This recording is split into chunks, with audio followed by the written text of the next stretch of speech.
Росія традиційну модель своєї атаки застосувала стосовно ударів по енергетиці українській. Спочатку йшли у великій кількості шахеди, дрони. От є від нашого Генштабу попередні повідомлення, що 40 цих шахедів було, 40 дронів камікадзе, з них майже всі вдалося збити, 37 дронів знищено нашими захисниками неба, мобільними вогневими групами, зенітно-ракетними підрозділами і так далі. Але крім шахедів йшли також і ракети, летіли ракети у бік України. І от спочатку було зафіксовано зліт стратегічних бомбардувальників, а потім ще й кинджалами доправили росіяни цю атаку. І якраз розвивалися події таким чином, що після того, як шахеди з'являються там опівночі або після півночі, минає кілька годин і фіксується зліт якраз бортів російських стратегічних бомбардувальників Ту-95МС, цього разу з аеродрому Оленя. В принципі, це базовий тепер аеродром для таких бомбардувальників на Росії. От було зафіксовано виліт спочатку близько 7 бортів стратегічних бомбардувальників Ту-95МС в Мурманській області. 7 все одно багато, оскільки кожен цей літак може нести по декілька ракет. Ну, скажімо так, по максимальній завантаженості 4 ракети. Один такий літак може нести, але, як правило, росіяни повністю ніколи ці літаки не завантажують. Ну, є технічні моменти, потім ці ракети часто падають вже по самій Росії, їх доводиться шукати і знаходити. Не долітають вони в повній кількості до України, тобто переважно по 1-2 ракети підвішують на ці літаки. От спочатку 7 таких бомбардувальників злетіло із аеродрому Оленя, о 3:40 ночі було зафіксовано цей зліт, потім повітряні сили повідомили про те, що літаки ці наближаються до місця запуску ракет, і вже здійснили вони через декілька хвилин там маневр відповідний із запуском таких ракет. Вже близько 5-ї години ранку ці ракети були зафіксовані в повітряному просторі України, зокрема на Чернігівщині, Сумщині, Полтавщині, поблизу Миргорода, в бік Запоріжжя і Дніпра летіли ці крилаті ракети. Я нагадаю, що це тип ракет Х-101-555, Х-555, які запускають саме із таких стратегічних бомбардувальників. Деякі ракети долетіли і на захід країни. Йшла мова про Рівненську, Хмельницьку, Львівську області, де пролітали ці ракети. А вже о 6-й ранку, тобто після того, як фактично було знищено, збито більшість крилатих ракет повітряного базування Х-101, о 6-й ранку росіяни запустили кинджали, які надзвичайно складно збити. І ці кинджали летіли саме на Львівщину, у бік Стрийського району, міста Стрий. Не вперше росіяни атакують саме цей район, тому що там, зокрема, газові підземні сховища розташовані.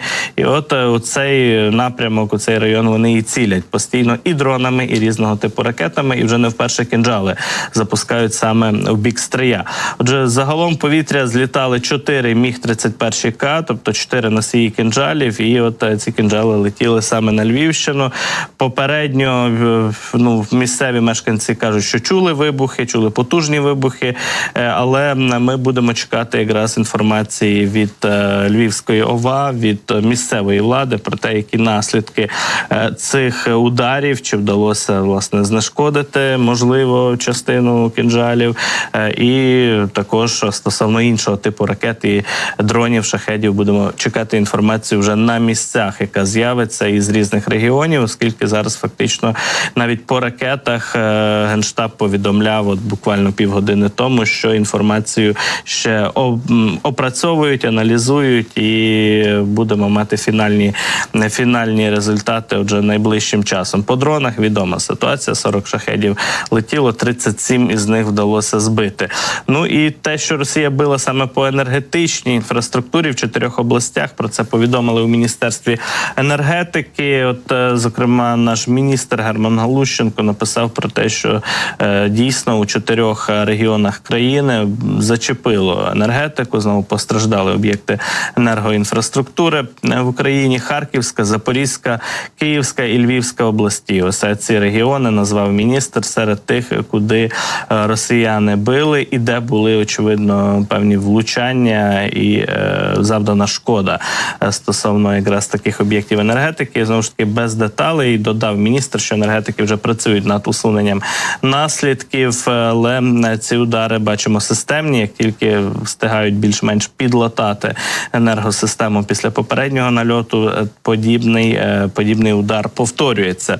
Є також заява від компанії «Дітек», енергетичної української компанії, однієї з, напевно, найбільшої приватної компанії, яка повідомляє про те, що Росія атакувала 2 теплоелектростанції «Дітеку» цього разу і серйозно пошкоджено обладнання цих підприємств. Після закінчення атаки енергетики оперативно почали ліквідацію наслідків і відновлення роботи цього обладнання. І за попередньою інформацією обійшлося без постраждалих. Це важливо, звичайно, що люди не постраждали в ході цих атак.